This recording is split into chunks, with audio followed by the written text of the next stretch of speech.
दोस्तों, वीरता पुरस्कार उन लोगों के प्रति सम्मान व्यक्त करने का एक तरीका है जिन्होंने अपने देश के नागरिकों की खातिर सर्वोच्च बलिदान दिया और खुद को कुर्बान कर दिया।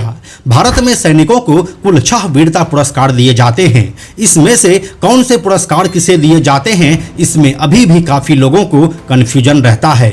उदाहरण के लिए सबसे बड़ा वीरता पुरस्कार परमवीर चक्र होता है, जो कैप्टन योगेंद्र सिंह यादव को कारगिल युद्ध में उनके बहादुरी के लिए मिला है और वो अभी भी भारत मां की सेवा कर रहे हैं। वहीं अभी चर्चा में रहे शहीद कैप्टन अंशुमान सिंह को अपना सर्वोच्च बलिदान देने के बावजूद भी कीर्ति चक्र ही मिला, जो कि 5वें नंबर का सम्मान होता है। इसलिए यह कंफ्यूजन और ज्यादा बढ़ जाता है कि आखिर कौन से वीरता पुरस्कार किस सैनिक को और किन परिस्थितियों में दिया जाता है। आपके इन्हीं सब कंफ्यूजन को हम इस वीडियो के माध्यम से दूर करने वाले हैं, इसलिए आप हमारे साथ आखिर तक बने रहिए।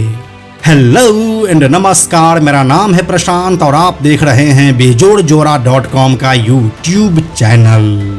दोस्तों, जैसा कि हम आपको बता ही चुके हैं कि भारत सरकार सशस्त्र बलों के जवानों को उनकी बहादुरी और बलिदान के लिए वीरता पुरस्कार देती है। ये पुरस्कार साल में 2 बार गणतंत्र दिवस और स्वतंत्रता दिवस पर दिए जाते हैं। वीरता पुरस्कार की 2 श्रेणियां हैं। पहला युद्ध के मैदान में दुश्मनों का सामना करने वाले जवानों के लिए और दूसरा जंग में अप्रत्यक्ष रूप से शामिल रहने वाले जवानों के लिए। ये वीरता पुरस्कार हमारे सैनिकों की ओर से किए गए असाधारण बलिदानों की याद दिलाते हैं। ये सम्मान हमें उनके साहस और समर्पण की भी याद दिलाते हैं, जो राष्ट्र की सुरक्षा के लिए अपना सर्वस्व न्यौछावर करने से भी पीछे नहीं हटते हैं। वीरता पुरस्कारों को 2 श्रेणियों में बांटा गया है। पहली श्रेणी में परमवीर चक्र, महावीर चक्र और वीर चक्र शामिल है। ये सम्मान उन सैनिकों को दिए जाते हैं जो सीधे दुश्मनों से लड़ते हैं। दूसरी श्रेणी में अशोक चक्र, कीर्ति चक्र और शौर्य चक्र शामिल है। ये पुरस्कार उन जवानों और नागरिकों को दिए जाते हैं जो युद्ध में शामिल तो होते हैं, लेकिन सीधे युद्ध के मैदान में नहीं होते हैं। प्रत्येक पदक के नाम हिंदी और अंग्रेजी दोनों भाषाओं में अंकित होते हैं। उन पदकों पर 2 कमल के फूल और राष्ट्रीय चिन्ह बना होता है। तो दोस्तों, हम शुरुआत करते हैं 6ठे नंबर के वीरता पुरस्कार से और यह है शौर्य चक्र। शौर्य चक्र वीरता का एक महत्वपूर्ण पुरस्कार है। यह उन सैन्य जवानों को दिया जाता है जो सीधे दुश्मनों से नहीं लड़ते हैं, लेकिन युद्ध क्षेत्र में ना होते हुए भी वे अपनी वीरता का परिचय देते हैं। चाहे वो कोई आतंकी हमला हो या देश में चल रहे कोई आंतरिक घटना। यह पदक चांदी का बना होता है और इस पदक पर शौर्य चक्र लिखा होता है। इसके साथ ही यह पुरस्कार जिनको मिलता है उनको 6000 रुपये मासिक भत्ता मिलता है, जो उनकी पेंशन के अतिरिक्त होता है। अब इस लिस्ट में हम 5वें नंबर पर रखते हैं कीर्ति चक्र को। कीर्ति चक्र को 2nd क्लास अशोक चक्र भी कहा जाता है।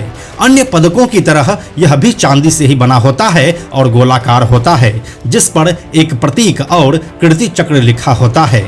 इस पुरस्कार को भी गैर युद्ध क्षेत्र में अपनी बहादुरी दिखाने वालों को दिया जाता है।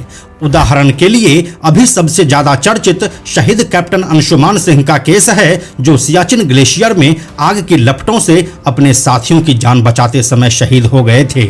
इसे हासिल करने वालों को 9000 रुपये मासिक भत्ता मिलता है, जो उनकी पेंशन के अतिरिक्त होता है। अब बात 4थे नंबर के पुरस्कार की, जो अशोक चक्र के रूप में दिया जाता है। अशोक चक्र एक ऐसा वीरता पुरस्कार है जो सैन्य कर्मियों और आम नागरिक दोनों को दिया जा सकता है। यह उन लोगों को दिया जाता है जिन्होंने अदम्य साहस का परिचय दिया हो और दुश्मनों के खिलाफ डटकर मुकाबला किया हो। Ashok Chakra British George Cross और यूएस आर्मी के peace time medal of honour के बराबर है। अशोक चक्र हासिल करने वालों को 12000 रुपये मासिक भत्ता मिलता है, जो उनकी पेंशन के अतिरिक्त होता है। अब बात 3रे नंबर के पुरस्कार की, जिसका नाम है वीर चक्र। युद्ध क्षेत्र में वीरता का तीसरा सबसे बड़ा पुरस्कार वीर चक्र है, जो सैनिक जल, थल या वायु में युद्ध के मैदान में अदम्य साहस का परिचय देता है, उन्हें वीर चक्र से सम्मानित किया जाता है। इस पुरस्कार का नाम वीर चक्र में हिंदी और अंग्रेजी दोनों ही भाषाओं में लिखा गया है। वीर चक्र हासिल करने वालों को 7000 रुपये मासिक भत्ता मिलता है, जो उनकी पेंशन के अतिरिक्त होता है। अब बात 2रे नंबर की पुरस्कार की करते हैं, जिसका नाम है महावीर चक्र।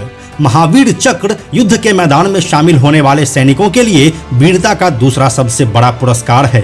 यह चांदी से बना होता है और गोलाकार होता है, जिसके केंद्र में एक चक्र के साथ 5 पॉइंटेड स्टार होता है। इसमें एक राज्य का प्रतीक भी होता है। महावीर चक्र पाने वालों को 10,000 रुपये का मासिक भत्ता मिलता है, जो उनकी पेंशन के अतिरिक्त होता है। यह भत्ता उनकी आय और रैंक से अलग दिया जाता है। अब बात करते हैं सबसे बड़े सैन्य सम्मान की, और वो है परमवीर चक्र। परमवीर चक्र सर्वोच्च वीरता पुरस्कार है। यह कांस्य से बना होता है। यह उन सैनिकों को दिया जाता है जो युद्ध क्षेत्र में असाधारण वीरता और बलिदान का प्रदर्शन करते हैं। इस पदक को सर्वोच्च बहादुरी का चक्र भी कहा जाता है। महावीर चक्र की तरह इसमें भी एक राज्य का प्रतीक होता है। परमवीर चक्र पदक प्राप्त करने वालों को 20,000 रुपये मासिक भत्ता मिलता है, जो उनकी पेंशन के अतिरिक्त होता है। यह भत्ता रैंक की परवाह किए बिना दिया जाता है, क्योंकि यह पदक किसी सूबेदार को भी मिल सकता है और एक आर्मी के जनरल को भी। इस पुरस्कार का सीधा संबंध वीरता से ही है। तो यही थी दोस्तों सेना को दिए जाने वाले वीरता पुरस्कारों की पूरी लिस्ट, और यह किसे और किन परिस्थितियों में दिया जाता है इसकी पूरी जानकारी। उम्मीद है अब आपको कोई कंफ्यूजन नहीं होने वाला है। बाकी इस वीडियो के बारे में अपनी राय आप हमें कमेंट बॉक्स में लिखकर जरूर बताइए। हम जल्दी मिलते हैं आपसे एक नए वीडियो के साथ। यह वीडियो अगर आपको पसंद आया तो इसे लाइक और शेयर जरूर करें। आने वाले वीडियोस के लिए बेजोड़ जोड़ा को सब्सक्राइब करके बेल आइकन को टच करना ना भूलें। Thank you so much.